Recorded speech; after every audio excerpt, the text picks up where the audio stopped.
Je propose donc d'accueillir et que Claire Leroy-Attala, Laurent Lequin et Eric Kieffer puissent rejoindre la scène.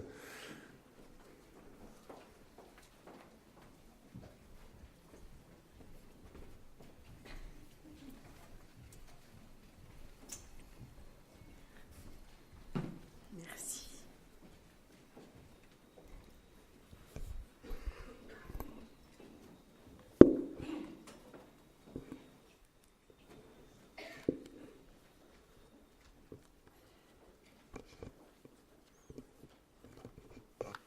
Excusez-moi, je m'installe.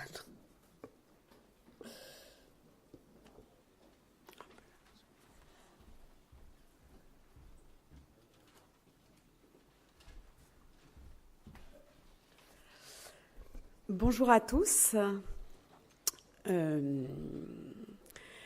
Tout d'abord, je voulais remercier les équipes du CREPSI et Mathieu Auchin de m'avoir invité à participer à cette journée. Je suis assez impressionnée par la salle et le monde présent aujourd'hui. Je me dis que c'est déjà un signal positif du succès de la journée, et je me dis surtout que la thématique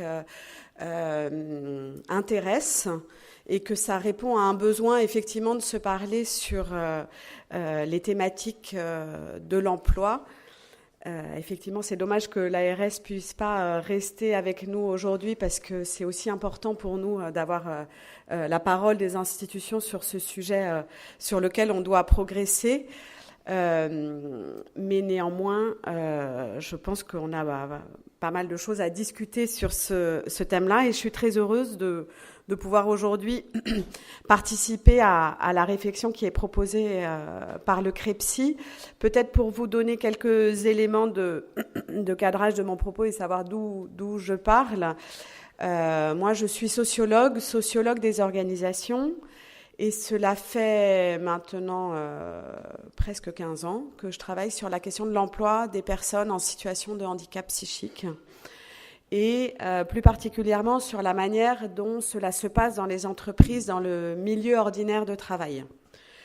Et donc, aujourd'hui, ce que je souhaite partager avec vous, c'est les évolutions que j'ai pu constater depuis les débuts de mes travaux en thèse de sociologie, où j'ai eu la chance de pouvoir faire un travail d'observation dans 5 très grandes entreprises autour du maintien dans l'emploi de salariés en situation de handicap psychique. Et puis par la suite, j'ai eu la possibilité à la fois d'accompagner des entreprises, des associations et des institutions sur la manière dont on accompagnait, prenait en compte les personnes en situation de handicap psychique, reconnues ou pas, dans l'emploi, en milieu ordinaire ou secteur protégé. Donc c'est sur la base de ces années d'accompagnement, de suivi et d'observation que je voulais partager avec vous un certain nombre d'éléments de cadrage de la journée, et qu'ensuite on puisse s'appuyer sur le témoignage de M. Kieffer et de M. Lequin sur leur parcours, notamment professionnel, et la manière dont ils ont géré leur stratégie de rétablissement en tenant compte de l'expérience qu'ils ont fait des troubles psychiques, pour pouvoir entamer une discussion avec vous sur les enjeux de l'emploi, de l'accès à l'emploi, du maintien dans l'emploi, et répondre à la question qui nous est posée dans cette table ronde, à savoir ce que le travail et l'activité permettent. Donc si vous en êtes d'accord, on y va. Je vais commencer par un tableau assez noir, mais ça va être pour mieux m'en dégager par la suite et partager avec vous les éléments de constat qui nous mettent dans une forme d'obligation, c'est-à-dire d'obligation de prise de conscience collective. Alors je pense que si vous êtes là aujourd'hui, c'est que quelque part vous avez déjà fait un petit peu ce chemin de prise de conscience. Peut-être que l'on a un enjeu par la suite de se dire comment on fait passer ce message-là au-delà des gens convaincus ou qui connaissent le sujet. C'est gentil, merci. On est aux petits soins pour nous. Alors, un chiffre que vous connaissez certainement, l'OMS estime qu'il y a une personne sur 4 ou une personne sur 5. Une personne sur 5, c'est en activité. Donc, c'est souvent la nuance. Ce sont des chiffres, des ordres de grandeur qui sont pas très précis, mais qui nous alertent néanmoins sur le fait qu'on n'est pas du tout sur des problématiques de pathologie qui seraient des sous-catégories de problèmes de santé ou des maladies secondaires.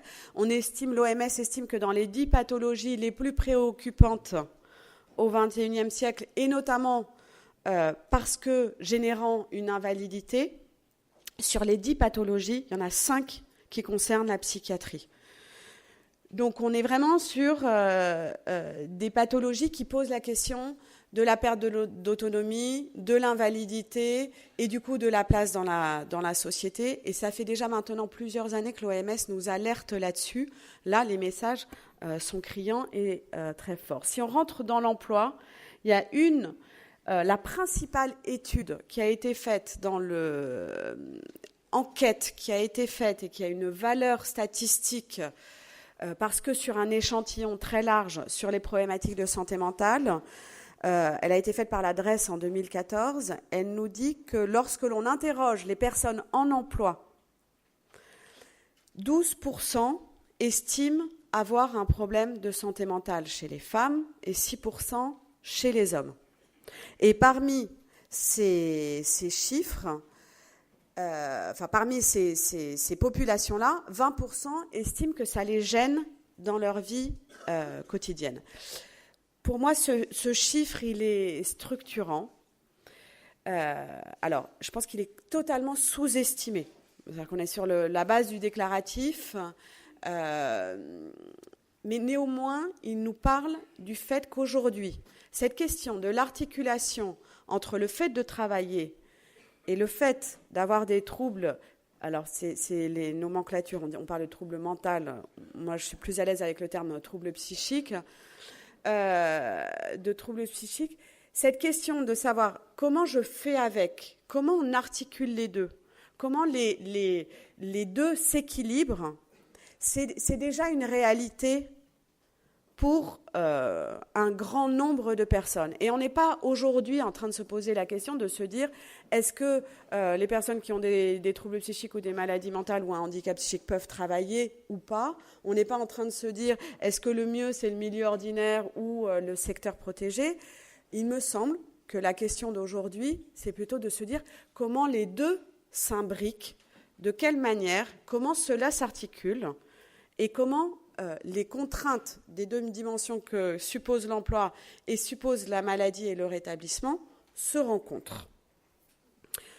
Et ce chiffre, moi, je m'en suis beaucoup servi dans les entreprises parce que dans les entreprises, on entend parfois « Oui, mais vous savez, nous, c'est compliqué, le handicap psychique, c'est le handicap le plus difficile à recruter. Nous, on accueille d'autres personnes qui ont ce type de handicap, d'autres types de handicap, mais pas le handicap psychique. » Or, ce n'est pas vrai. C'est-à-dire, dans le quotidien d'une entreprise et d'une organisation, elle gère en permanence des gens qui sont gênés par leurs troubles psychiques, peut-être pas reconnus en tant que tels par la MDPH, mais néanmoins qui doivent composer avec, il y a des psychiatres qui disent faire affaire avec leurs troubles psychiques, et donc il me semble que c'est ça la question, c'est comment on articule les deux, de quelle manière pour chacun. Et puis il y a un enjeu de société.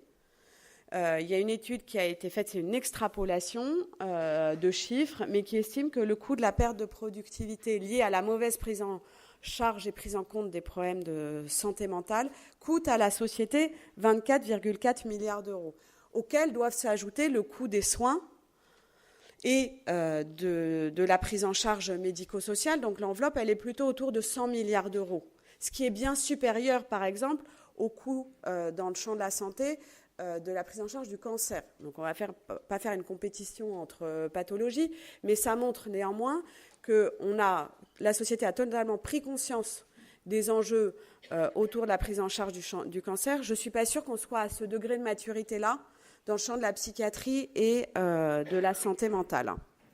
Pourtant, il y a un vrai coût collectif non pas liées au problème en tant que tel, c'est pour ça que j'ai retenu juste le chiffre de la perte de productivité, mais liées à la mauvaise prise en charge, c'est-à-dire notamment la perte de chance en termes d'autonomie et de retour en emploi. Deuxième partie élément de constat, c'est le fait qu'effectivement, comme le disait Mathieu Auchan en introduction, il y a un enjeu d'accès et de maintien à l'emploi. Il y a une perte de chance majeure, on le constate dans les chiffres, en termes d'accès à l'emploi et de maintien à l'emploi. Les personnes qui sont concernées ont beaucoup plus de chances d'être au chômage que les autres.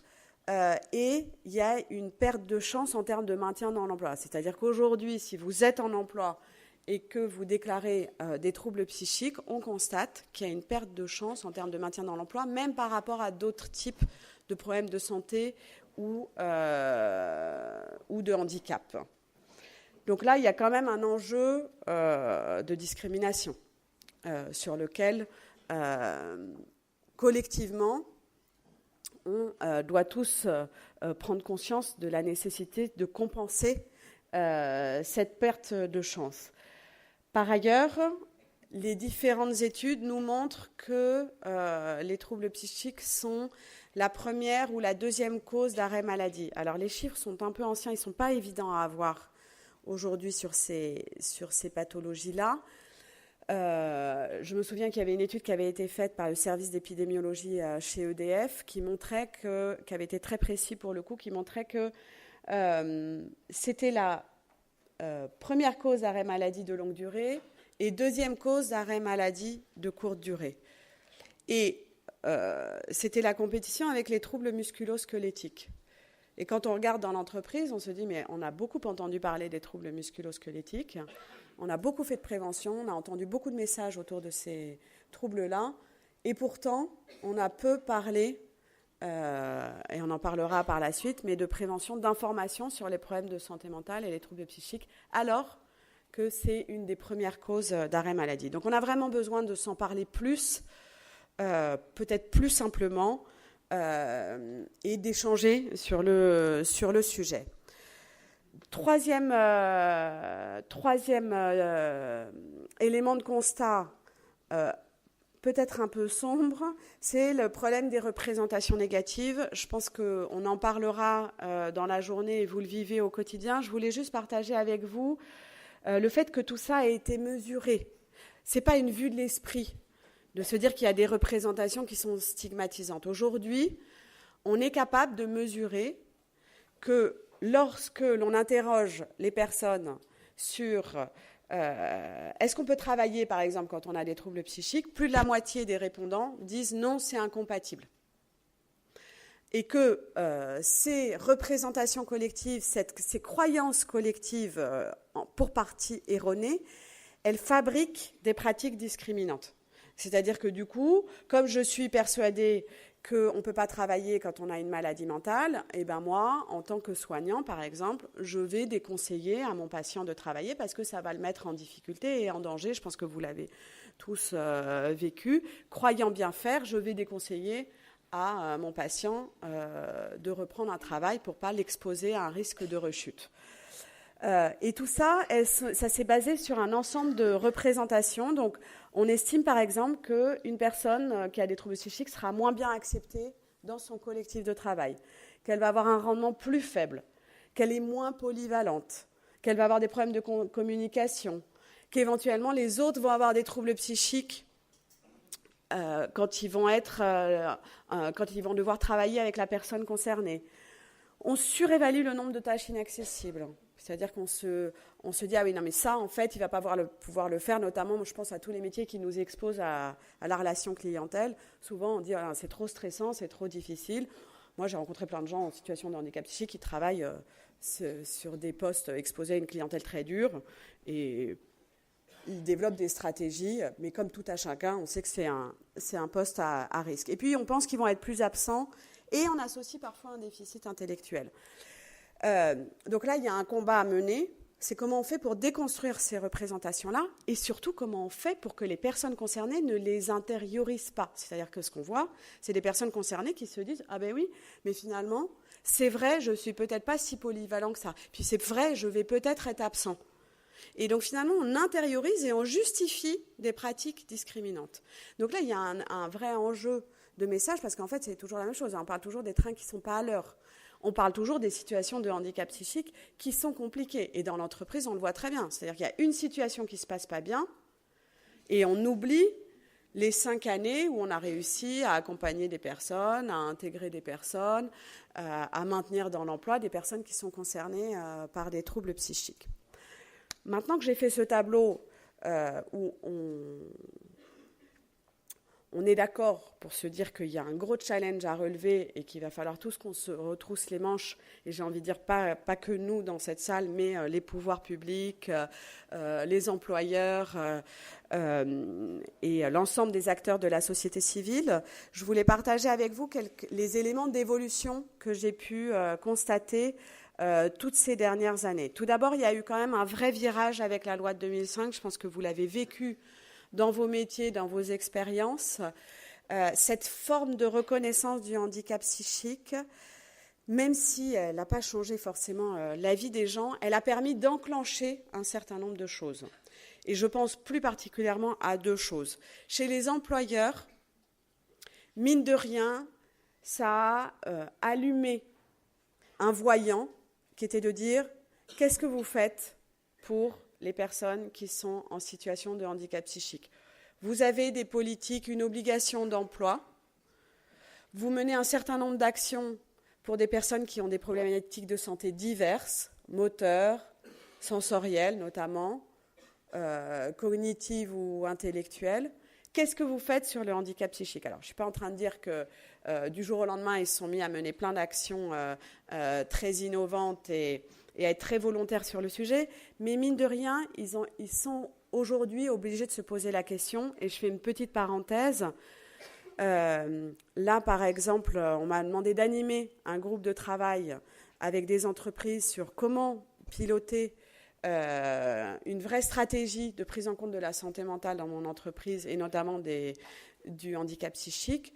Il y a quelques années, on aurait eu 3 ou 4 participants. Là, aujourd'hui, on est saturé de demandes et on ne sait pas gérer le groupe parce qu'il y a trop d'entreprises qui disent il faut qu'on aille sur le sujet, mais on ne sait pas comment l'aborder. Et ça, mine de rien, ça a été enclenché par la loi de 2005 qui l'a fait exister dans le paysage. Deuxième élément, c'est tout le mouvement autour de la réhabilitation et du rétablissement. Moi, un des marqueurs, je pense que vous connaissez le congrès Réhab, qui a lieu tous les 2 ans et qui réunit tous les acteurs du sanitaire et du médico-social autour des pratiques orientées vers la réhabilitation psychosociale et le rétablissement. Le nombre de participants a explosé ces 6 dernières années. On était 500-600 il y a une dizaine d'années. Aujourd'hui, c'est 2000, 3000, 4000 participants chaque année. Je crois que la dernière rencontre a eu lieu il y en a eu une à Paris notamment. C'était assez spectaculaire de voir le nombre de participants. Donc, ce n'est pas non plus un mouvement, on n'est pas des millions, mais néanmoins, c'est un marqueur du fait que tout ce mouvement autour de pratiques tournées vers la réhabilitation psychosociale et désormais la notion de rétablissement commence à s'imprégner dans le champ du médico-social et du sanitaire en psychiatrie. Il y a d'ailleurs un bouquin qui vient de sortir là sur le rétablissement, un ouvrage collectif avec diverses initiatives pilotées par Jean-Paul Arveillé et Bernard Durand. Et de plus en plus d'écrits nous aident à nous donner des éléments de concept et de cadrage pour orienter des pratiques vers le rétablissement. Et dans les politiques publiques aussi, on voit émerger ces termes de rétablissement. Alors, on ne va pas ouvrir le débat aujourd'hui, mais ce n'est pas du tout anodin. C'est-à-dire que même si ce sont des concepts et des notions qui peuvent paraître théoriques, en termes de mise en œuvre dans les pratiques, ça veut dire néanmoins qu'on inverse la pratique, c'est-à-dire qu'on n'est plus dans se focaliser sur un projet de soins au service du projet de vie. On est en train de se focaliser sur le projet de vie de la personne, et le projet de soins va être au service de ça. Mais le moteur, c'est quelle est la vie que va pouvoir mener la personne et qu'elle souhaite mener, qu'elle soit décideuse de ses choix de vie et que tout ce qui est mis en œuvre en termes d'accompagnement, de soins, d'orientation est au service des choix que la personne estime bon pour elle. Donc c'est quand même Bernard Pachou vous dira cet après-midi, c'est un vrai changement de paradigme, mais il en parlera mieux que moi. Il y a un recul du tabou. Mine de rien, on sait que c'est difficile d'en parler. Et je ne sais pas si vous avez eu l'occasion de regarder le film, le discours qu'a fait le PDG de Danone à la remise de diplôme d'HEC l'année dernière, en mai, où il parle de son frère schizophrène, alors qu'on attend un discours très convenu d'un PDG expliquant à des jeunes diplômés à quel point ils vont faire carrière et réussir dans le monde de la finance notamment. Et là, pendant une demi-heure, il parle de son frère schizophrène et de l'importance que ça a eu dans sa vie et de quelle manière cette expérience-là l'a structuré dans ses choix de vie et lui a fait prendre conscience d'un certain nombre de choses. Et il dit, il faut que chacun de vous trouve son frère schizophrène. Et ça, je pense que ce sont des discours qu'on n'aurait pas pu entendre il n'y a pas si longtemps et qui sont des petits marqueurs. Il y en a plein comme ça. L'autre marqueur, moi, qui m'a frappée, je ne sais pas si vous avez vu, il y a eu un documentaire qui a été fait par Zone Interdite sur les unités pour malades difficiles. Et je me suis fait la réflexion, il y a 6-7 ans, il y avait déjà eu un documentaire là-dessus.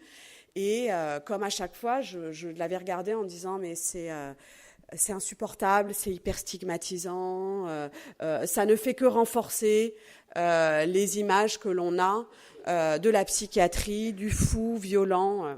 Je ne sais pas si vous l'avez vu, ce documentaire, mais ils ont réussi à suivre des personnes, leurs paroles, et à faire en sorte qu'on s'attache aux personnes, qui sont des personnes qui sont mine de rien enfermées pour des problèmes de violence. Et on s'attache aux personnes. Il y a une vraie place donnée à la parole des gens. Et il y a des très beaux portraits qui ont réussi à être faits dans une émission qui est plutôt racoleuse, avec d'habitude qui aborde ces sujets-là de manière pas très fine. Et je me suis dit que c'était aussi un signal de l'évolution, de la manière dont on parlait de ce sujet-là. Et puis, dernier point, et je pense que c'est aussi l'objet de cette journée, il y a une multitude d'initiatives qui sont prises, d'expérimentations qui sont menées autour de l'accès à l'emploi, de l'accompagnement vers l'emploi, du maintien en emploi. Je pense à tout le dispositif pour l'emploi accompagné, où très très rapidement là, on a vu partout en France des associations, des services de santé en psychiatrie, des ESAT, s'emparer de nouvelles pratiques d'accompagnement vers l'emploi, très structurées, c'est-à-dire que ce n'est pas du tout une vue de l'esprit, c'est-à-dire tout ça s'inscrit dans un cadre, quand bien même on veut bien jouer le jeu d'appliquer la feuille de route autour des dispositifs de maintien, d'accompagnement vers l'emploi, qui ont fait leurs preuves dans d'autres pays. Je pense que Bernard Pachou vous en parlera cet après-midi. Mais ce qui est intéressant dans ces dispositifs-là, c'est qu'on a mesuré leur efficacité. Et aujourd'hui, on a un recul dans d'autres pays. On a une vision, ça a été évalué, et on est capable de dire qu'il y a une réelle efficacité en termes d'amélioration de l'accès à l'emploi et de la qualité de vie des personnes qui entrent dans ces dispositifs. Toutes ces initiatives, et c'est dommage que l'ARS soit partie, elles sont extrêmement puissantes, elles sont extrêmement intéressantes, et on est en train de monter dans un train qui va nous emmener vers d'autres chemins. Néanmoins, là, il y a un enjeu de consolidation. On est sur des dispositifs qui sont trop précaires et de soutien à des pratiques innovantes et expérimentales qui peut-être ne rentrent pas dans les cases traditionnelles de financement et de pilotage des politiques publiques. Mais donc là, il y a un enjeu de lobbying, entre guillemets, à faire et de tenir pour prouver qu'il y a une efficacité en France aussi de ces dispositifs, d'où l'importance de continuer à évaluer, et de financement et d'inscrire ça dans des politiques publiques solides et à grande échelle. Petit aparté, enfin, en conclusion, les entreprises et les employeurs publics sont très friands de ces dispositifs-là. Ils sont très volontaires pour trouver aussi leur place dans ces dispositifs-là, parce qu'ils sont aussi dans une forme de découragement, ou en tout cas, ils cherchent vers qui s'appuyer pour avancer sur le sujet. Ce que je vous propose, c'est que, avant de donner la parole à Monsieur Kieffer, qui puisse apporter son expérience et son témoignage, que l'on regarde un film qui a été fait sur les actes éthiques et qu'on puisse s'en parler par la suite.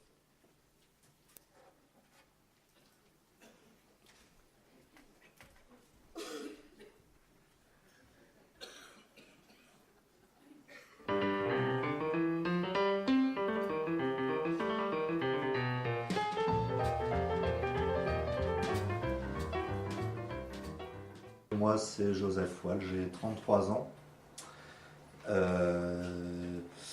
Au niveau de mon parcours scolaire, universitaire, bon, j'ai été, on peut le dire, assez loin dans les études. J'ai un master en génie mécanique. Au niveau de mon expérience professionnelle, j'ai trouvé un travail sur Paris. Donc j'ai été pris tout de suite, j'ai été pris en CDI. Et puis lors de cette expérience, donc c'était dans le domaine de l'aéronautique, et j'ai eu une décompensation, une première décompensation où je voulais plus me rendre au travail et où j'irais, je ne savais pas où j'allais.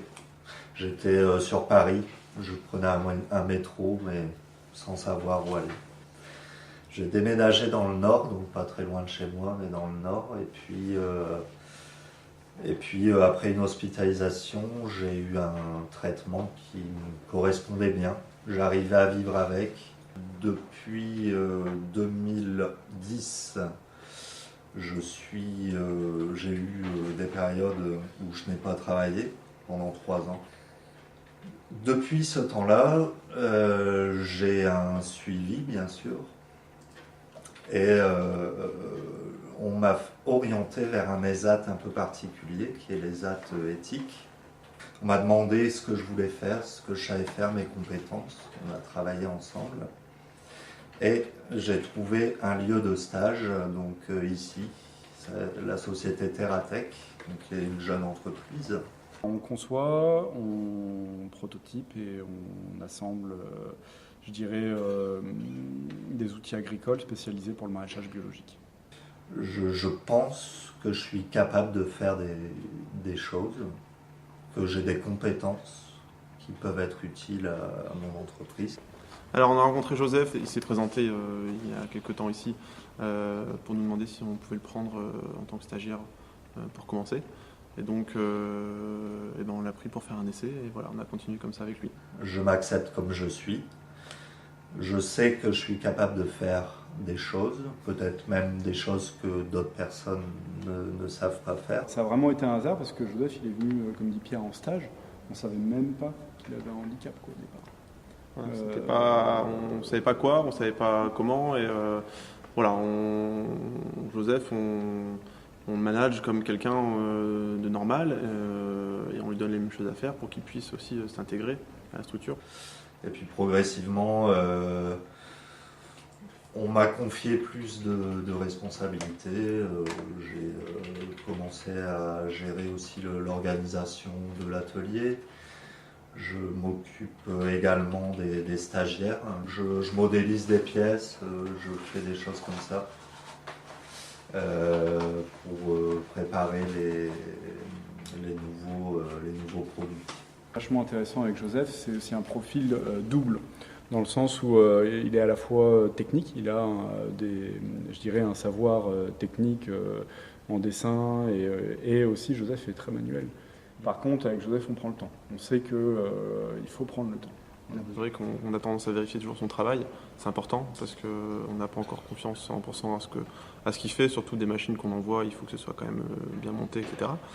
Et puis comme, bien sûr, mes patrons sont un petit peu débordés, C'est un travail qu'on essaye de mener à côté, c'est d'essayer d'avoir des réunions assez souvent et de prendre le temps de lui dire les choses, ce qui a été, ce qui n'a pas été, pour qu'il puisse s'améliorer, retenir ses erreurs et s'améliorer. Ce qui est vraiment important, c'est le référent de l'éthique qui vient pour faire le bilan, et ça c'est super important parce que ça permet de nous remettre, moi et mes patrons, sur la même longueur d'onde. En fait, il y a un côté qui est vachement sympathique avec Joseph, c'est qu'au-delà du travail, il a aussi apporté autre chose à l'entreprise.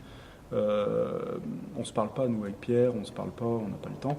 Par contre, Joseph, il permet de se donner le temps de se parler, en fait. Parce que Joseph, on lui parle, et du coup, on se parle aussi avec Pierre. Et puis, il apporte aussi... je sais qu'on a bien vu la différence entre le moment où il est arrivé et puis, qu'on est devenu un peu plus familier.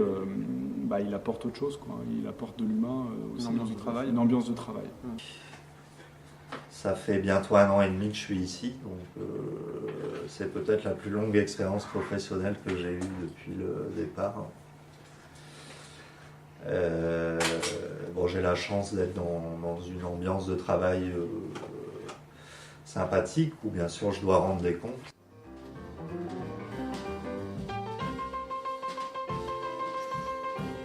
Tout d'abord, je pense que c'est essentiel de se faire aider, d'être bien entouré, d'avoir une équipe autour de soi. C'est vrai que faire une semaine complète, ça aurait été compliqué en termes de concentration, en termes de fatigue. Donc l'aménagement le plus important, c'est l'aménagement du temps de travail. Il faut peut-être garder ses distances au départ et savoir aussi refuser si on sent que ça nous blesse, que ça nous détruit. Je pense que c'est important d'être bien dans son milieu de travail.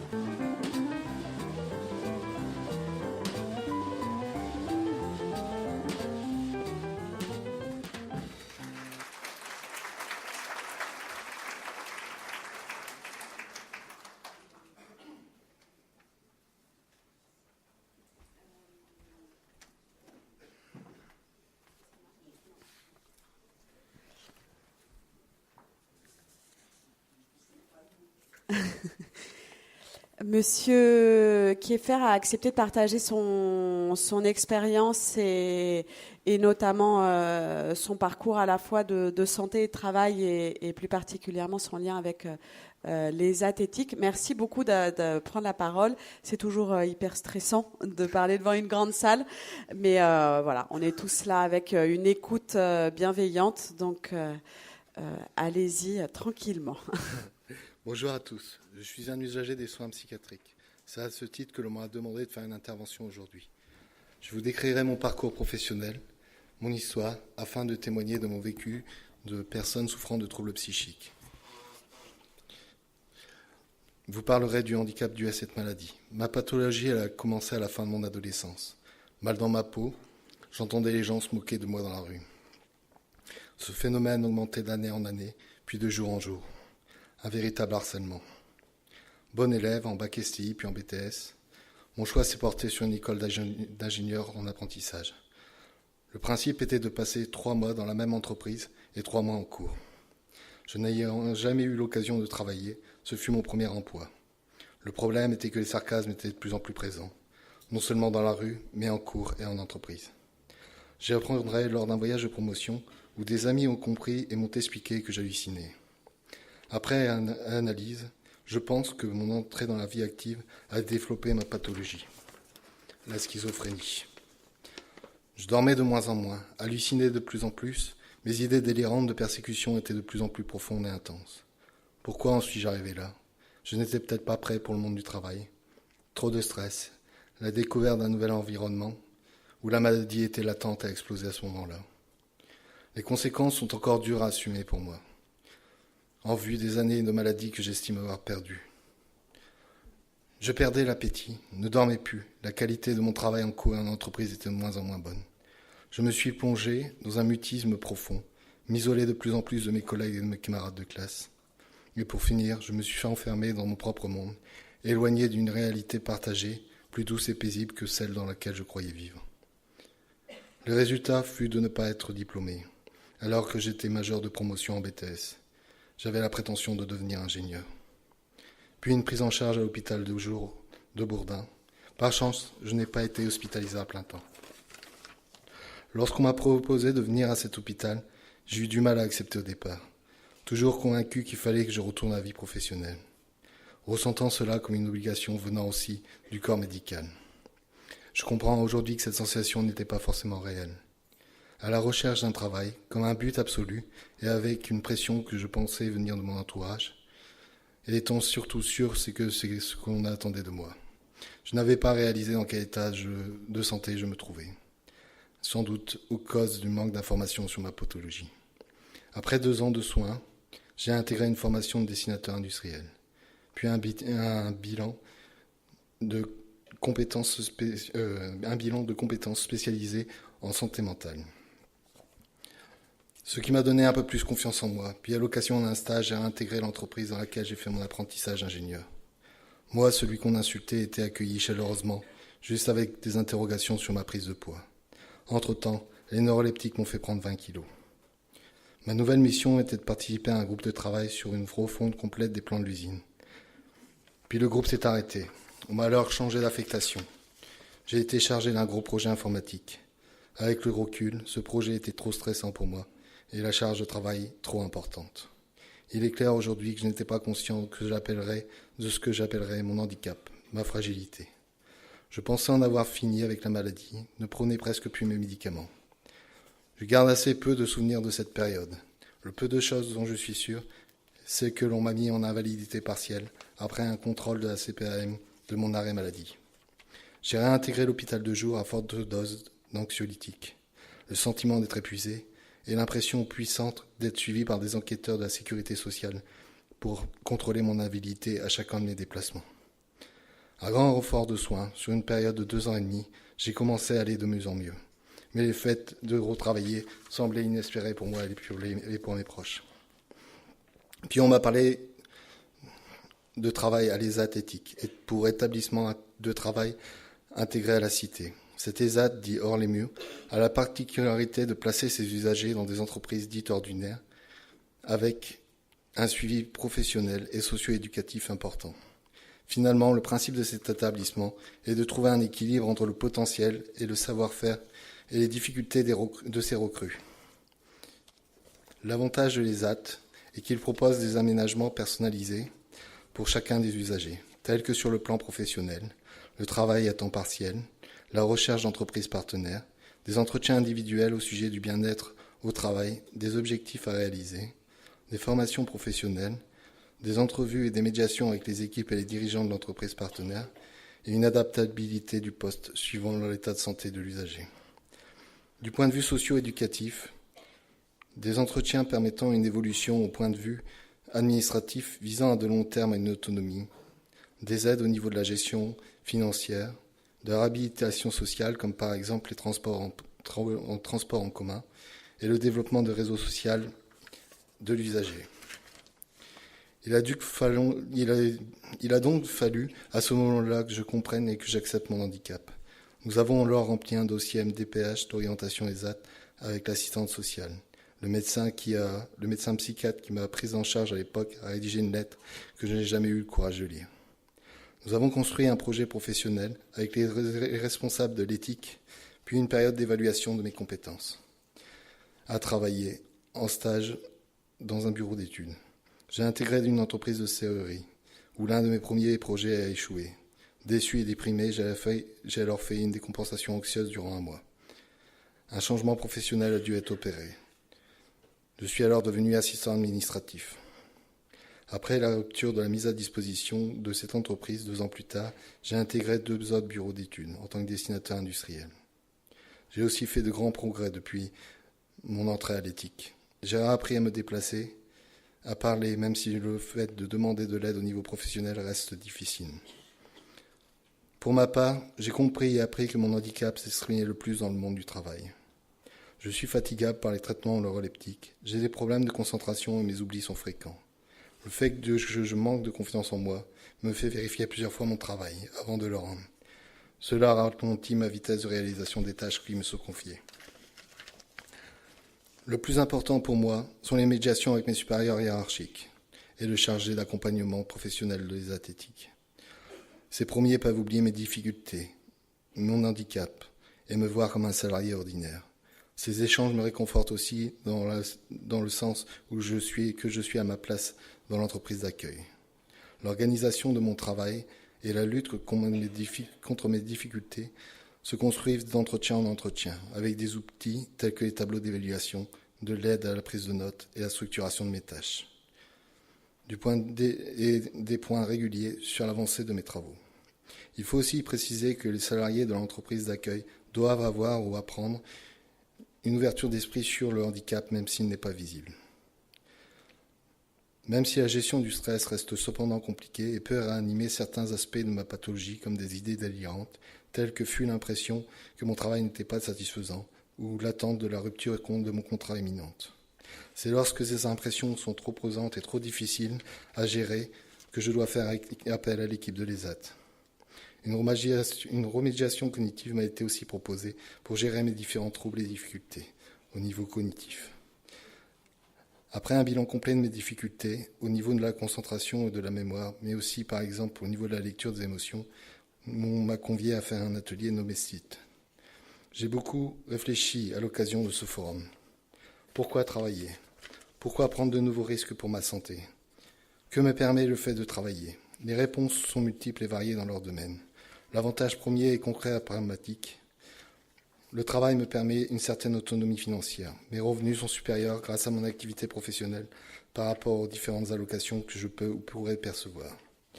La seconde est que le travail me donne plus que l'impression, la certitude d'avoir une place dans la société et d'avoir une vie proche d'une vie ordinaire.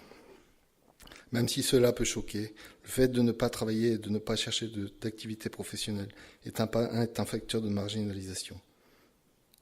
La troisième, la plus aboutie dans le raisonnement, est que le manque de stimulation extérieure augmente mes difficultés des troubles cognitifs, déjà fortement impactés par la maladie. L'inactivité et la solitude dans ma situation amplifient mes incapacités d'interaction avec les autres, sans parler des problèmes comme le manque de concentration, de mémoire ou mes capacités de raisonnement logique. Le travail me donne aussi des occupations et remplit ma vie bien vide sans lui. Le fait de se lever de bonne heure le matin avec un but est plus que capital pour moi. Aujourd'hui, ma schizophrénie est une part de moi, parfois muette, parfois présente, parfois envahissante. J'estime réussir à la gérer, non seulement avec la béquille des neuroleptiques, mais surtout mentalement. J'ai appris, certes, dans la douleur, à diminuer son emprise sur moi, et surtout à demander de l'aide quand je n'ai plus la force ou les ressources suffisantes pour la gérer, ou quand elle est trop puissante. Vous l'aurez compris, mon épanouissement social et professionnel est une part importante de mon rétablissement. Ce n'est certes pas facile tous les jours, mais je pense que mes investissements au niveau professionnel me permettront de faire de plus en plus de progrès, amélioreront ma qualité de vie aussi. Je reste convaincu qu'il faut un équilibre entre les bénéfices et les risques pour ma santé fragile. Je m'investis aujourd'hui et milite pour l'essaimage de structures comme les athlétiques, pour la prévention et l'information des troubles psychiques, mais aussi et surtout pour la déstigmatisation des maladies mentales telles que la schizophrénie. C'est pour cela que je participe à des forums comme ceci, collabore avec d'autres usagers de les athlétiques à la rédaction d'un web magazine, le Magnétique, qui parle du quotidien de souffrants psychiques et aussi de nos pathologies, de nos soins, cette fois vue par les soignés. Nous tenons un stand sur lequel nous serons heureux de vous accueillir. Pour conclure, je dirais qu'il y a une vie même après plusieurs décompensations schizophréniques. En revanche, ceci réclame un investissement personnel très important, de forts appuis médicaux et socio-éducatifs. Pour moi, les pathologies mentales ne sont pas une somme de comportements dits hors normes. Les maladies psychiques sont avant tout des souffrances plus qu'intenses pour celui qui les vit. Merci de votre attention.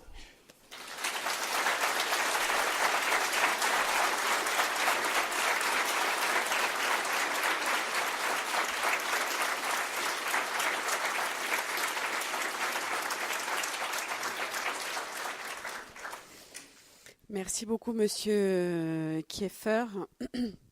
C'est un exercice de style pas évident à préparer et à faire. et qui, je pense, on en parlait au téléphone en préparant, mais c'est toujours aussi intéressant pour soi de rebalayer et de se reposer toutes ces questions-là dans le processus de rétablissement. Juste avant de passer la parole à Monsieur Léquin, je prenais des notes en vous écoutant et je me disais, il y a deux choses qui me frappent dans votre témoignage. Vous l'avez évoqué à un moment, c'est la notion d'espoir, c'est-à-dire que toute l'expérience de la maladie et de toutes ces premières années où vous avez un parcours d'études et même professionnel brillant, vous voyez bien que la maladie vous tire, vous freine, crée des blocages et qu'effectivement dans ce paysage-là, la tentation, c'est plutôt de se dire la priorité, c'est de se soigner et dans un temps d'eux, on verra si c'est possible ou pas. Et c'est de se dire, mais le travail est peut-être pas la priorité.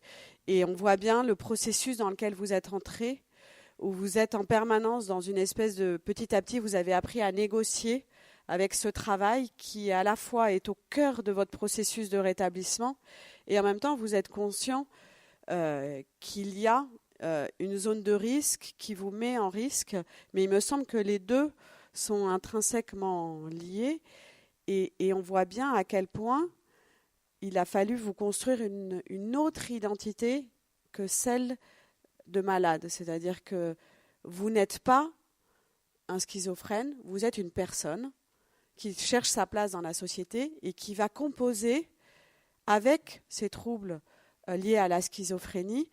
Et vous avez petit à petit développé une grande connaissance, vous le décrivez très bien, ce qui vous met en risque, les points d'alerte, ce à quoi il faut que vous fassiez attention, qu'est-ce que vous devez faire lorsque vous sentez que ça va moins bien.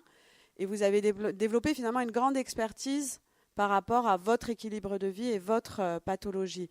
Et on sent bien que c'est tout l'enjeu du processus de rétablissement et que vous décrivez très précisément. Merci pour tout cela. Je vais passer la parole à Monsieur Léquin avant de vous proposer d'échanger et de poser vos questions. Alors vous avez une autre expérience en lien avec le travail et processus de rétablissement. Est-ce que vous voulez préférer rester ici ou aller au pupitre? Vous êtes bien installé. Alors je vous passe le micro.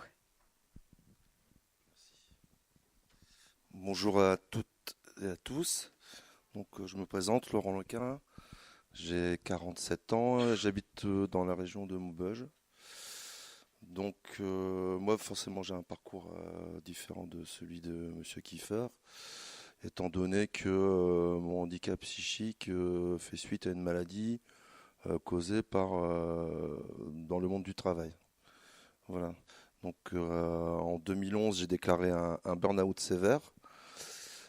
Qui m'a effondré complètement, on peut dire ça comme ça. Et puis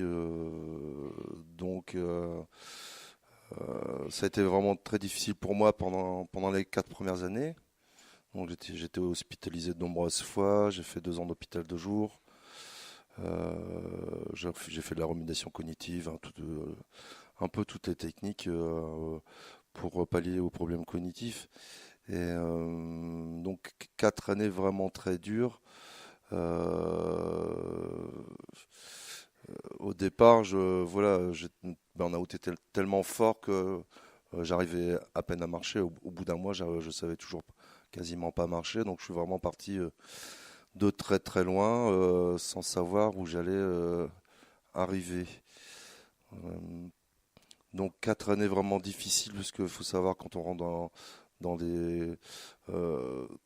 le monde de la psychiatrie, on va dire en général, c'est un monde inconnu et on doit vraiment se faire son propre parcours. Il n'y a pas de parcours établi, donc on va voir un psychiatre, on est hospitalisé, on cherche un psychologue, ça fonctionne pas.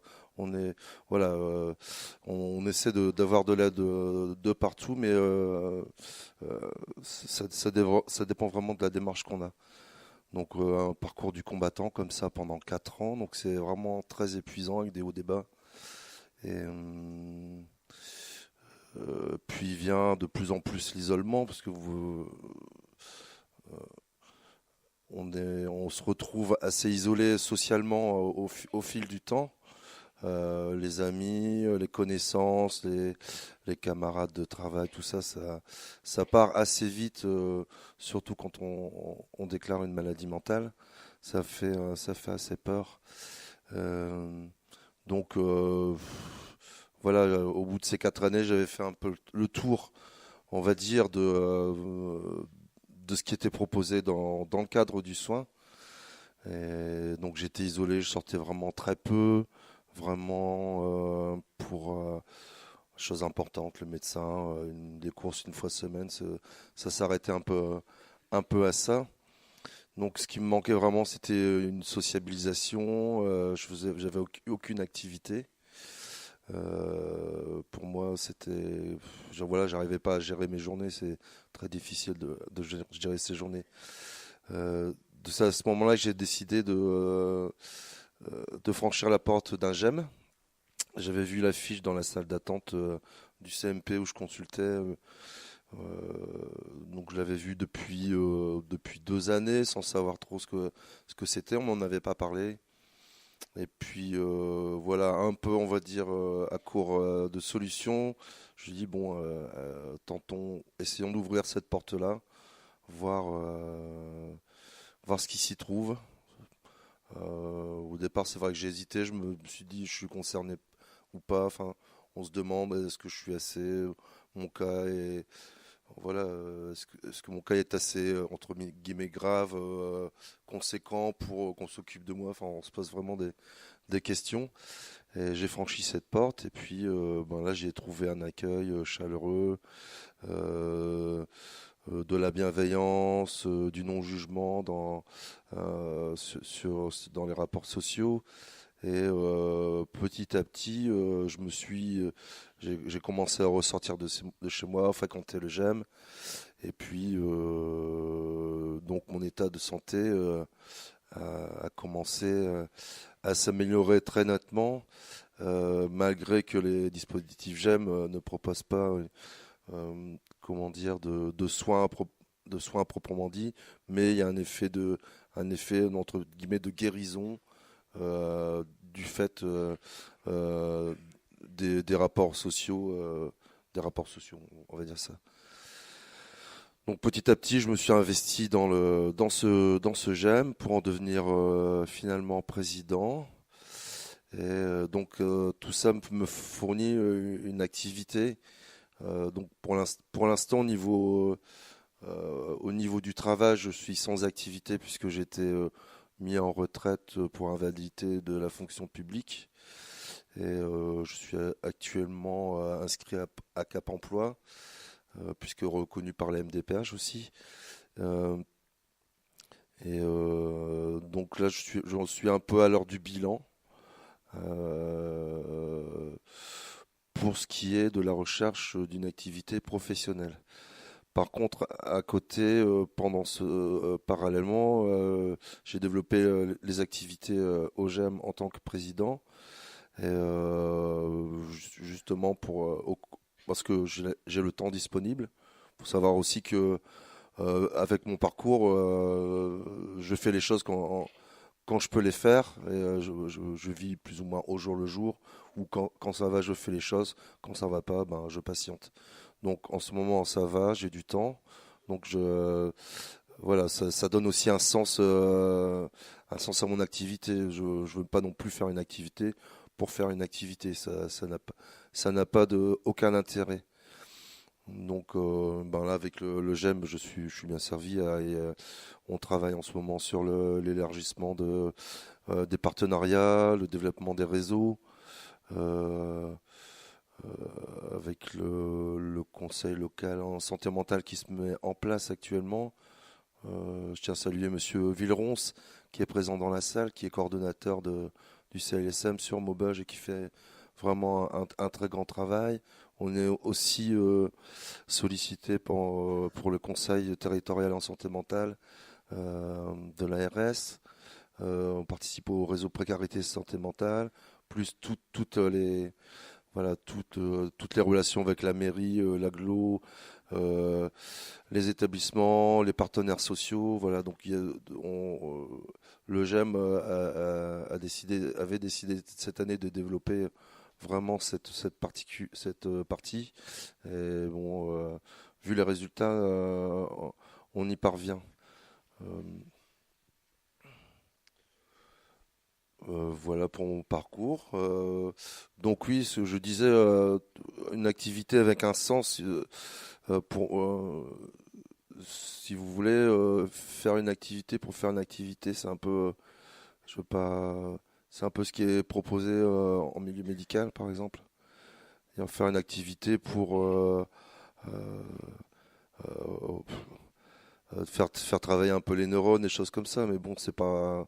Moi, j'ai fait 2 ans d'hôpital de jour. Au bout d'un moment, faire une activité pour dire de faire une activité, ça, voilà, ça finit par saouler, quoi.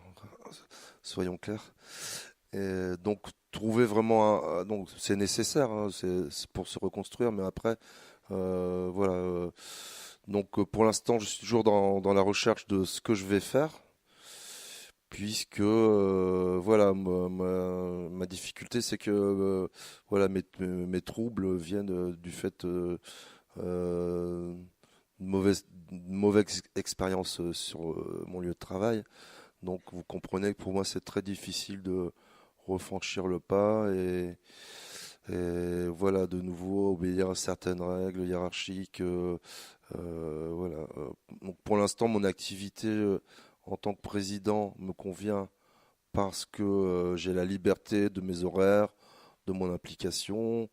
Le jour où voilà, où ça va pas, ben j'y vais pas. Et, tandis que voilà, j'appréhende un peu les contraintes du monde du travail. Voilà, c'est pour la présentation.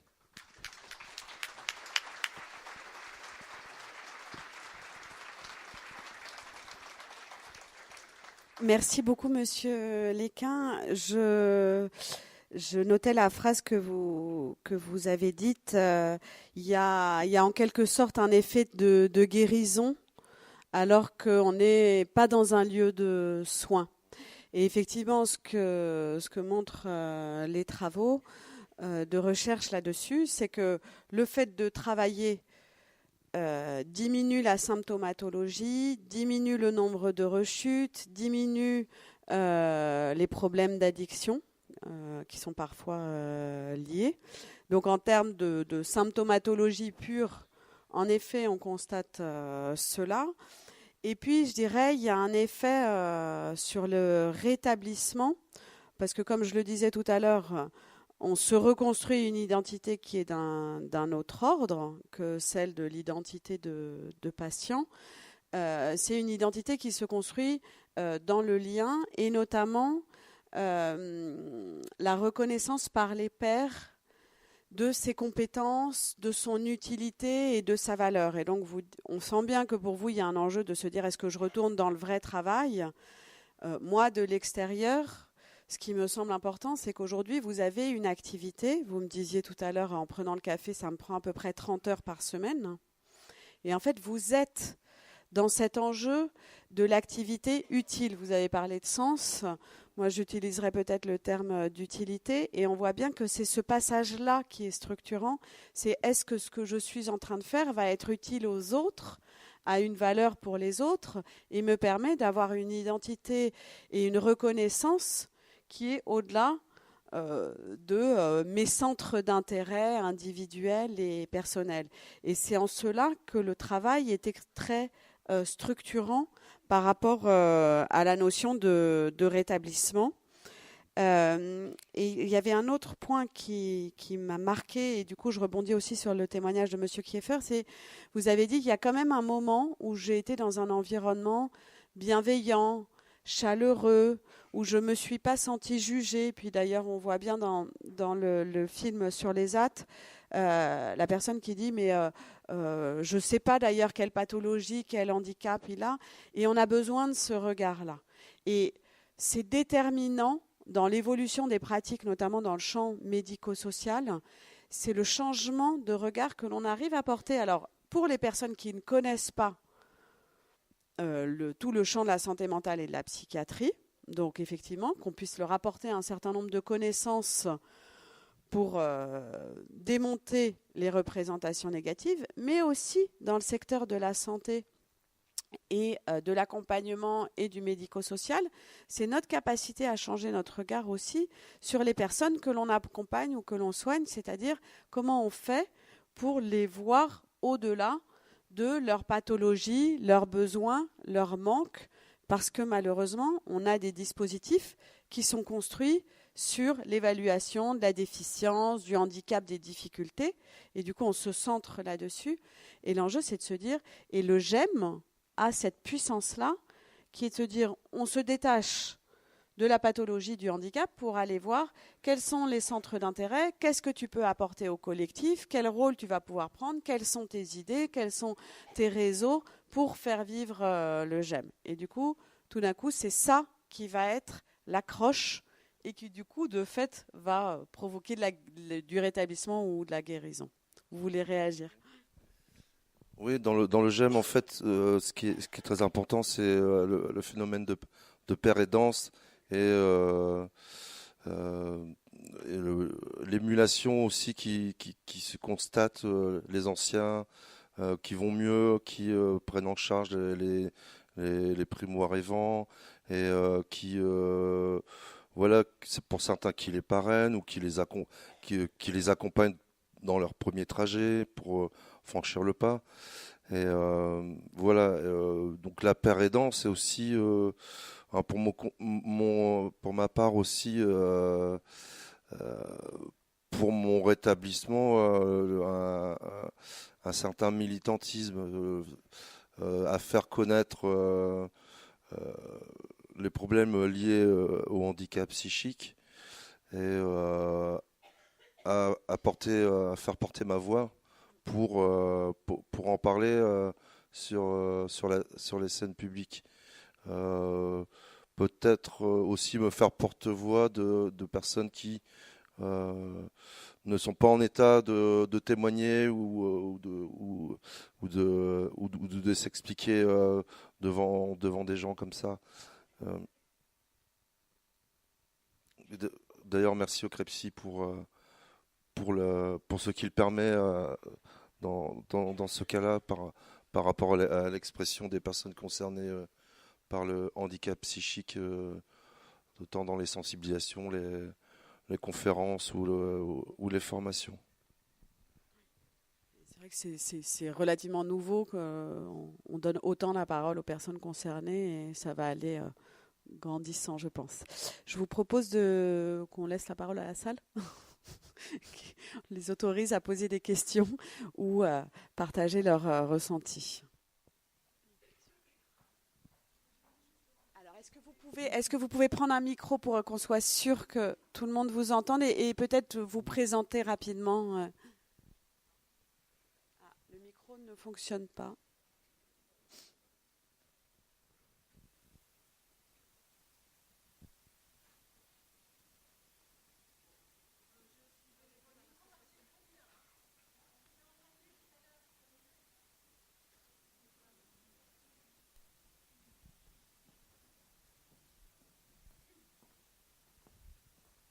Allô ? Merci. Donc moi je suis bénévole à l'association UNAFAM. Donc c'est pour le soutien des familles de malades et handicapés psychiques. Je voulais savoir si monsieur, vous pouvez expliquer un petit peu quelles activités vous faites dans le GEM pour que on comprenne en plus de ce que vous avez expliqué, qu'est-ce que vous faites avec les membres du GEM. Oui, je vous ai surtout parlé du développement du GEM. Sinon, après, je vais vous parler du GEM La Main Tendue de Maubeuge. C'est celle que je connais vraiment bien, quoi. Au niveau des activités, on peut faire toutes sortes d'activités manuelles, des ateliers cuisine, pâtisserie, quoi d'autre. On propose aussi de la gym douce, de la relaxation, tout ce qui tourne autour du bien-être, soins visage, soins des mains, maquillage. On a la chance d'avoir une animatrice qui était esthéticienne, merci, qui était esthéticienne et donc qui nous fait profiter de ses talents.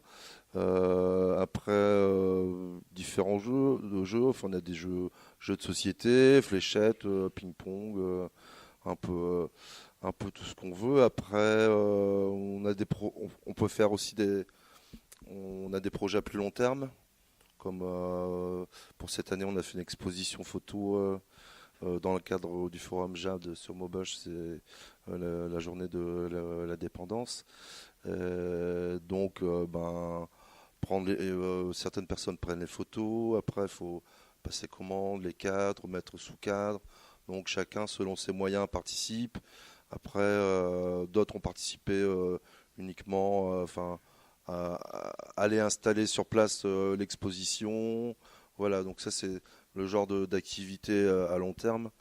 Et puis on fait également beaucoup de sorties, tantôt culturelles, tantôt ludiques. Ça peut être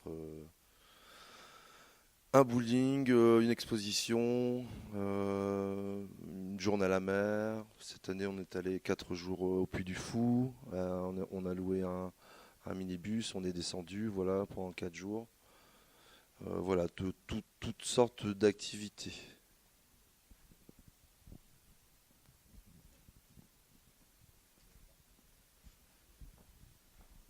Bonjour.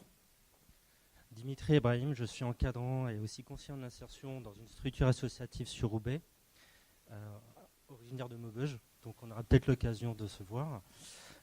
J'ai 2 questions pour M. Léquin et M. Kiefer. La première qui m'a fait un peu rebondir, c'est aussi par rapport au fait que vous étiez d'une fonction publique.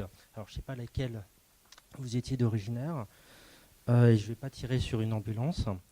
Mais concernant vos rapports que vous avez peut-être eus avec le FIPHFP, est-ce que vous avez eu un recueil de paroles correct et de quelle manière, ou alors vous avez dû passer par un intermédiaire? Alors c'est une bonne question. Monsieur Léquin ne sait pas ce que c'est le FIPHFP, donc... Alors, dans le cadre de la fonction publique, c'est l'équivalent de la GFIP pour tout le milieu, j'allais dire, de travail dans le privé. Donc, si vous n'avez pas eu connaissance déjà, c'est qu'il y a déjà eu un problème d'information, je pense, dans le cadre quelles que soient les fonctions publiques pour l'accompagnement. Ouais. En fait, moi, j'étais la fonction publique d'État. Voilà. Pour répondre à votre question, ça va même plus loin, puisque moi, la visite médicale, quand je suis tombé malade, j'étais pas allé depuis 10 ans. Donc de la prévention santé, déjà, il n'y en avait pas beaucoup. Alors, prévention santé mentale, pas du tout. Et mon cas, en fait, a été vite jugé au niveau... Enfin, j'ai été suivi par un psychiatre contrôle, on va dire, qui était nommé par mon employeur, et qui a proposé au conseil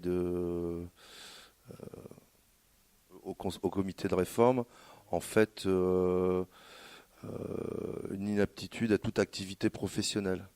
Donc, voilà ce à quoi j'ai eu affaire. Et c'est vrai qu'à aucun moment, il y a eu de tentative de la part de mon employeur d'étudier mon cas, d'essayer de me trouver un autre poste ou une mobilité.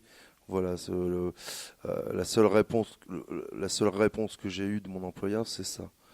Et après, la seule réponse que j'avais face à ça, c'est de porter plainte au tribunal administratif. C'est-à-dire qu'on est parti pour 4 ou 5 ans sans que ça ne change mon parcours avec la société. Je vous remercie. Et pour M. Kiefer, donc je vous remercie de votre discours que vous avez fait déjà dans un premier temps aussi. Quelle a été, selon vous, une des étapes principales dans votre accompagnement? Parce que vous avez dit qu'effectivement, dans le cadre du travail, il y a eu une progression, il y a eu des compensations, enfin, il y a eu des choses qui ont été effectivement difficiles pour vous. Mais quelle était vraiment la première étape pour vous qui vous a permis d'être correctement, selon vous, accompagné? Il est clair que c'est les athétiques en fait qui m'a accompagné. et qui a trouvé des solutions en adéquation avec mon handicap. Je vous remercie. Merci à vous.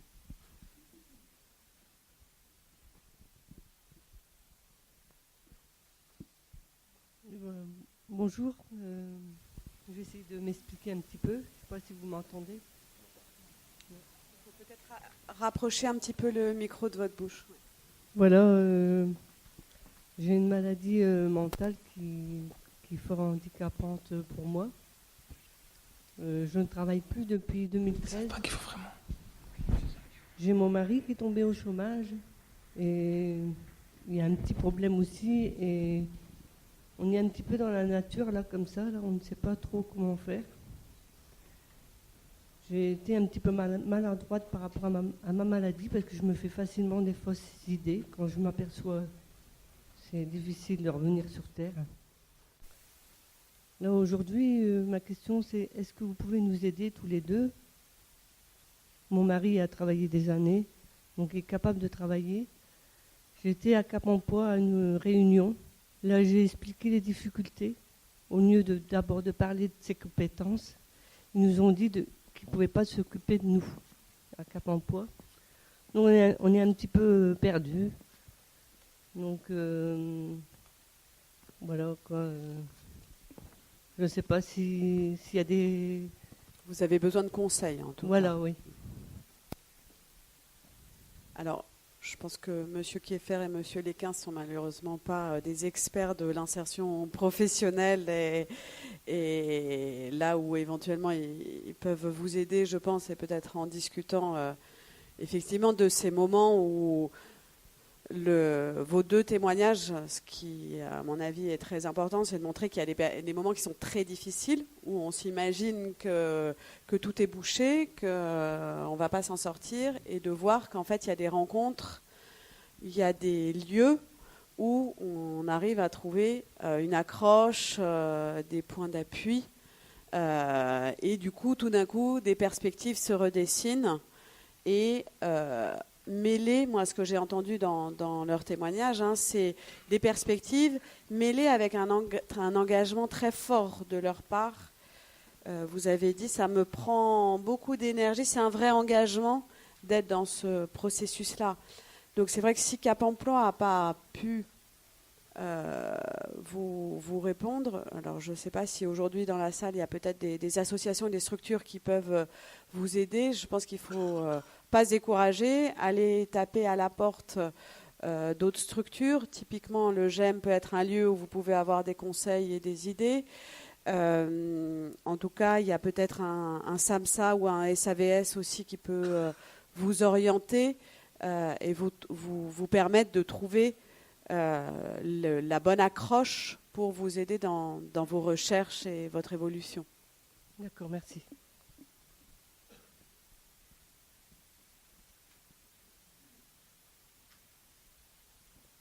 Est-ce qu'il y a d'autres questions ou réactions peut-être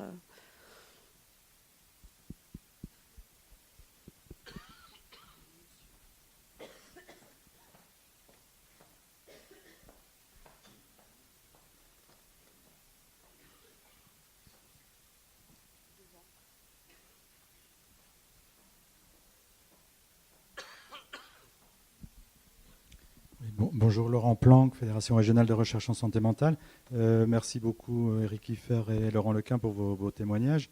Moi, j'ai été intéressé notamment par le vôtre, Laurent Lequin, sur ce travail qui, pendant un temps, dans tous ces organismes visant l'insertion, qu'il s'agisse de personnes avec différentes difficultés, l'insertion qui allait résoudre tous les problèmes des personnes.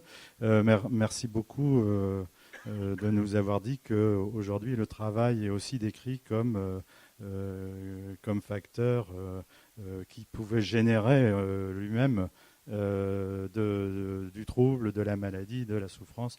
Vous-même avez connu un burn-out. Donc, je pense qu'il faut se garder d'une vision très idéalisée du travail qui va constituer l'alpha et l'oméga et qui viendrait résoudre toutes les difficultés de toutes sortes de publics en difficulté. Et Ça rajoute de la complexité, mais ça implique aussi une réflexion sur la prévention de ce qui, dans le travail, pourrait non pas aider le sujet, mais pourquoi pas accentuer ces difficultés psychiques.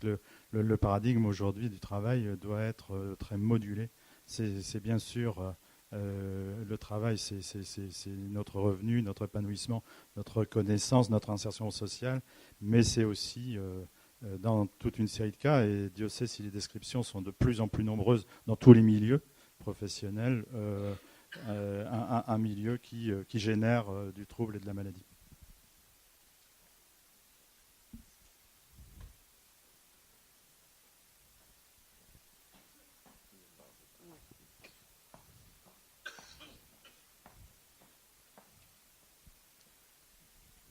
Bonjour à tous et à toutes. Moi, je suis en souffrance psychique, je suis schizophrène. Et j'ai été très émue par les deux témoignages. Je voulais dire que moi, en fait, mon problème, c'est que j'ai toujours culpabilisé d'avoir raté mon travail, d'avoir raté ma vie de famille, les mauvais choix. Et en fait, je me rends compte aujourd'hui que c'est la maladie. Et pour moi, je ne suis pas très gentille avec moi-même parce que je pense que c'est de ma faute. Donc je suis contente d'être ici. Excusez-moi, je suis un peu émue devant tout ce monde. Pourtant, j'ai fait 6 ans de théâtre. Donc voilà, je vous remercie et bon courage à tous. Merci Madame d'avoir pris le courage de témoigner aussi.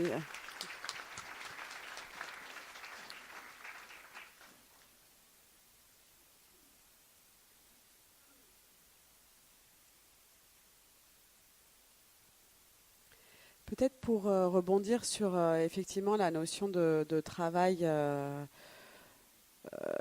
qui est aussi facteur de risque.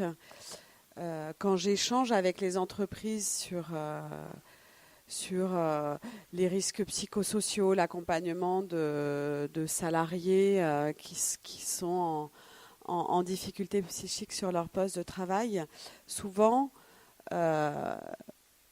on essaye d'aborder le sujet sur le fait que quand on est dans une autre problématique de handicap, par exemple de type moteur, on va se poser la question de l'environnement. On sait que la situation de handicap, elle naît aussi de la rencontre entre des facteurs personnels et des facteurs environnementaux.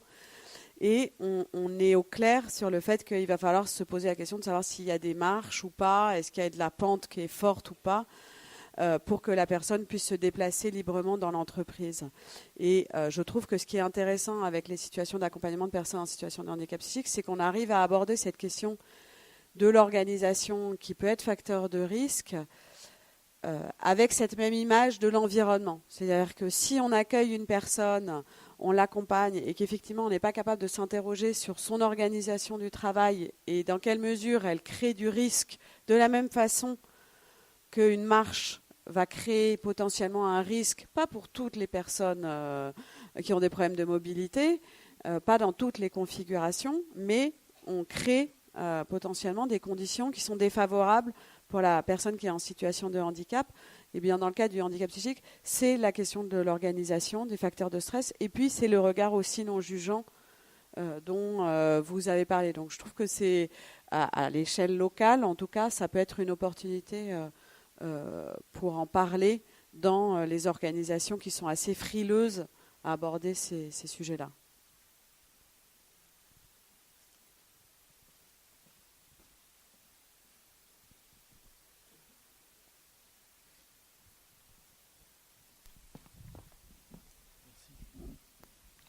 Oui, pour rebondir sur ce qui vient d'être dit, je voudrais simplement, très modestement, dire 2 points.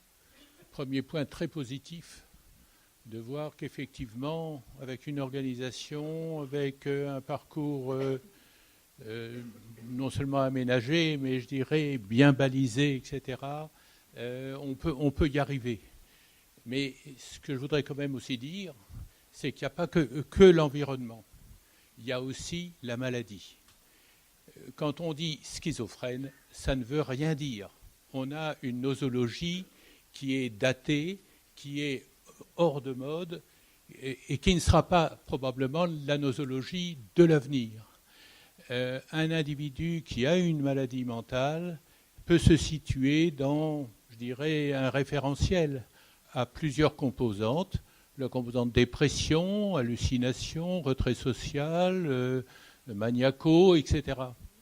Et y a des gens, il y a malheureusement, tout de même, il faut le dire, des personnes pour lesquelles elles ne peuvent pas travailler. Et d'ailleurs, elles le disent aussi, il y a eu des échecs. Bon, c'est très bien, je veux dire, vous avez raison, c'est très encourageant de voir des gens qui ont réussi, mais les gens qui n'ont pas réussi, ils ne sont pas là, forcément. Et je pense qu'il faut tout de même aussi dire, parce qu'il y a une pression sur les personnes qui sont malades, il ne faut pas non plus que, je dirais, qu'elles se culpabilisent. Il faut reconnaître qu'il y a des personnes, et je ne dis pas des schizophrènes, c'est des gens dont la maladie est telle que ils ne peuvent pas travailler, quoi. Et je sais qu'il y a des témoignages aussi de personnes qui ont dit, qui ont essayé, qui ont échoué, qui ont dit non, moi je ne peux vraiment pas. Tout à fait. Et effectivement, le propos n'est pas de dire il faut que tout le monde travaille. C'est pas ça. Et je pense que le témoignage de M. Léquin, il est très illustrant par rapport à ça. C'est-à-dire que l'enjeu, c'est de trouver son équilibre personnel. Et c'est d'être en situation de choisir ou pas. Je pense que le combat, il est plutôt de se dire si les personnes ont envie de travailler, il faut faire tomber toutes les barrières dans l'accès à l'emploi. Maintenant, ce qui compte, c'est que les personnes soient en position de choisir pour elles ce qui leur semble bon et leur équilibre de vie. Et quand on voit aujourd'hui l'équilibre que M. Léquin a trouvé, aujourd'hui, ce n'est pas dans le cas d'un travail rémunéré. Et là où moi, je pense qu'il y a quand même un point qui est essentiel, c'est ce que je disais sur le sentiment d'utilité. C'est-à-dire comment on fait pour trouver sa place. Et je vois bien, moi j'ai été directrice d'une structure qui s'appelle le Clubhouse à Paris. Et ce que je voyais bien dans l'accompagnement des personnes, c'est qu'il y a des personnes qui sont à des moments de leur vie où effectivement, et puis comme vous le disiez, ça ne veut rien dire la maladie.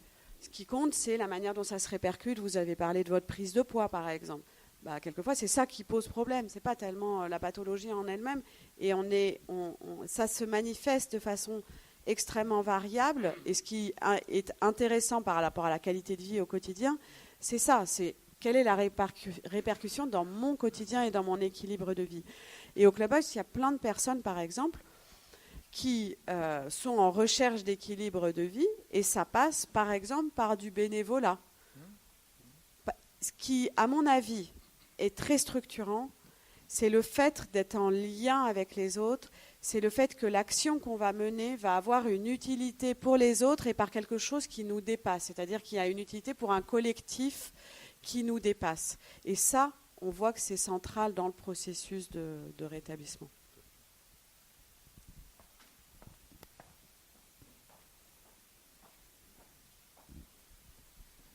Bonjour, je suis éducatrice en ESAT et j'ai une question pour Monsieur Kieffer.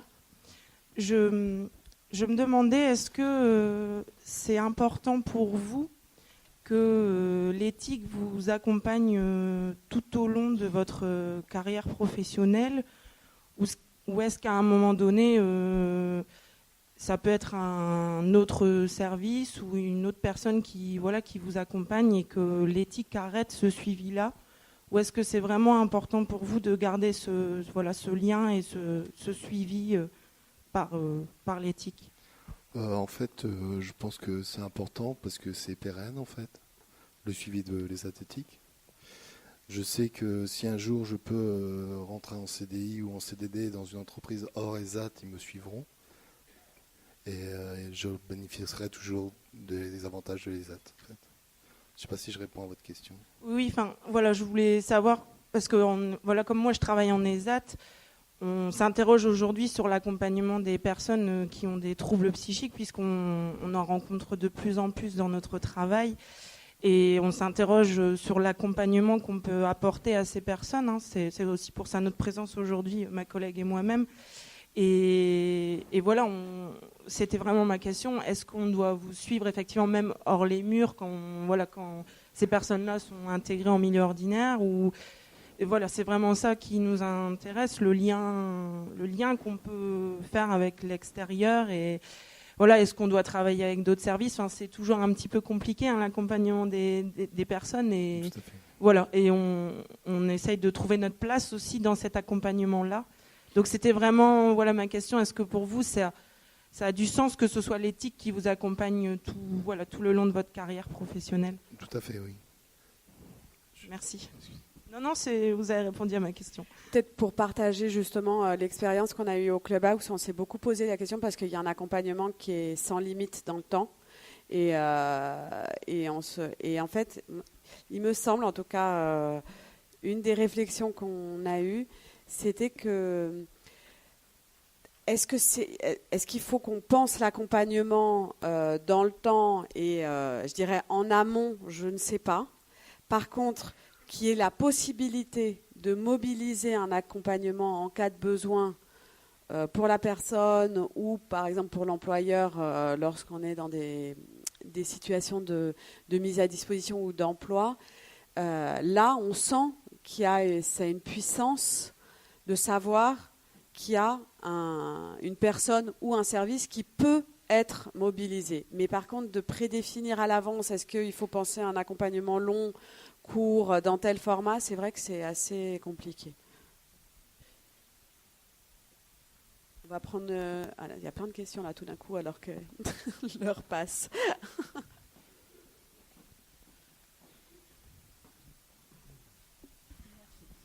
Ouais, pour répondre à la question de la dame, là, pour le suivi de l'ESAT, je viens de finir de sortir de l'ESAT et j'ai signé un CDI. Et donc, je voulais dire que oui, c'est important de le suivre parce qu'ils sont toujours là pour nous aider. Et si j'ai besoin, je peux toujours les appeler. C'est rassurant. Et c'est rassurant. C'est très rassurant parce qu'ils font encore le lien avec l'entreprise où je suis. Merci beaucoup.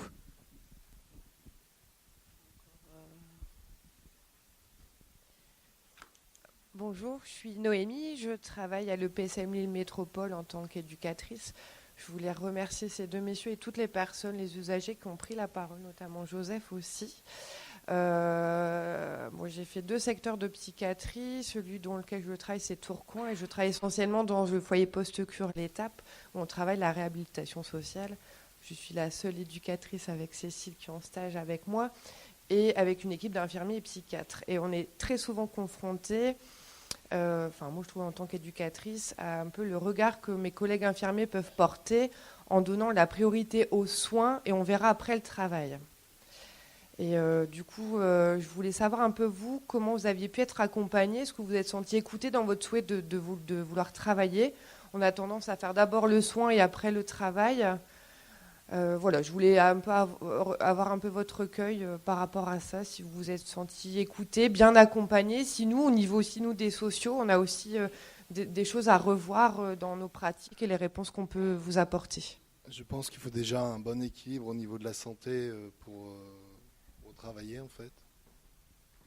Donc, être stabilisé, c'est important avant de commencer à penser travail.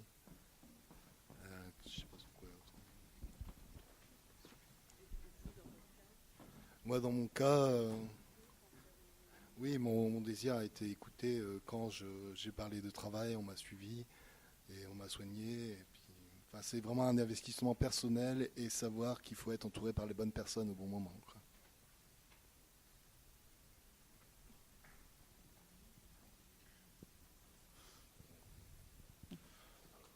Je voudrais dire que ça dépend aussi de la personne à qui vous avez affaire. Certains soignants vous prennent dans votre intégralité, c'est-à-dire dans votre se renseignent sur où vous vivez, votre travail, dans votre globalité. Par contre, certaines personnes vous regardent et vous soignent ou conseillent selon un seul axe, selon dans leur domaine. Donc ces personnes-là, en général, nous sont pas de très bonne utilité. Et on s'en rend compte très vite.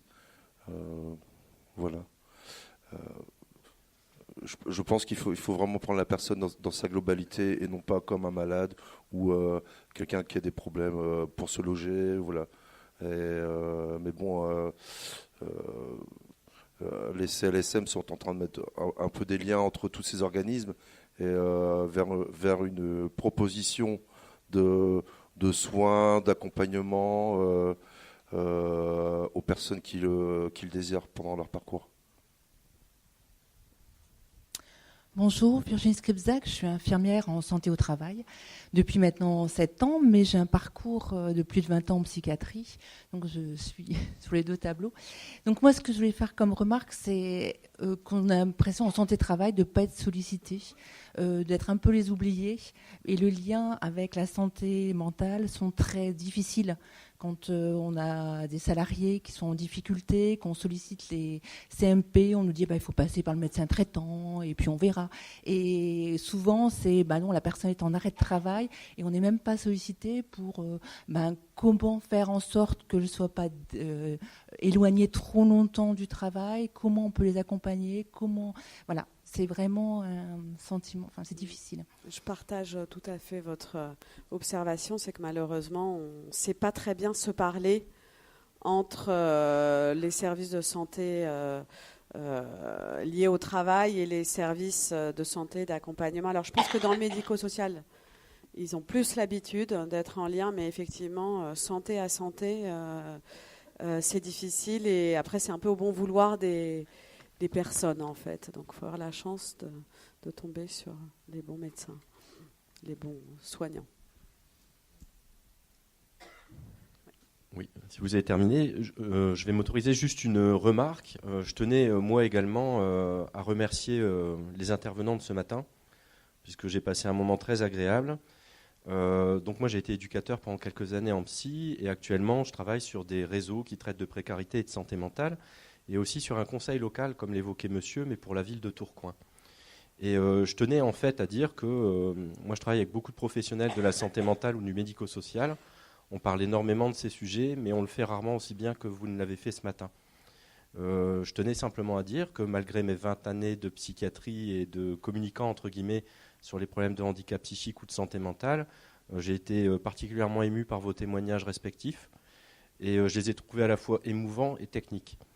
Et quand, en tant que sociologue, Mme Leroy-Atala évoquait le fait que dans les médias, vous avez réévoqué finalement l'évolution des paradigmes successifs en 2005 avec la loi, mais ensuite vous expliquez que les mentalités changent et qu'on commence à percevoir dans des médias qui ont fait beaucoup de mal aux personnes qui étaient accompagnées en santé mentale et beaucoup de mal aux professionnels qui travaillent autour d'eux également, en stigmatisant systématiquement les personnes porteuses de handicap ou de souffrance psychique avec des reportages odieux. Alors il y a ce changement qui s'opère, mais j'ai envie de dire ce que j'ai vécu ce matin avec vous, avec vos témoignages, montre que vous êtes les meilleurs ambassadeurs pour parler de votre cause. Vous le faites très bien, parce qu'on retient toujours les choses quand elles sont à la fois techniques, ce qui a été le cas pour les 2 interventions, et quand elles y associent aussi une émotion et un vécu. Donc je voulais vraiment vous remercier. C'est un beau mot de fin. Merci monsieur. Je pense qu'on peut rester sur cette belle conclusion. Ah, il y a encore des questions. Mathieu, une dernière question alors. J'avais une dernière question. Voilà, moi je suis... je ne sais pas si je parle bien dans le micro. On vous entend mais on ne vous voit pas du tout. Si vous voulez bien vous lever. Voilà, merci. Donc moi je suis en arrêt maladie depuis quelques temps. Et en fait, dans les 2 parcours, on voit que s'entremêle un peu la santé, le travail, la santé. Enfin, la question que je me pose, c'est est-ce qu'il faut attendre d'être complètement rétabli pour reprendre un travail, ou finalement le travail va nous rétablir aussi? Est-ce qu'on peut avoir clarifier un peu ça? Alors je sais que c'est compliqué, mais... On va essayer d'y répondre toute la journée, non? Est-ce que peut-être vous voulez y répondre? Non, c'est difficile comme question.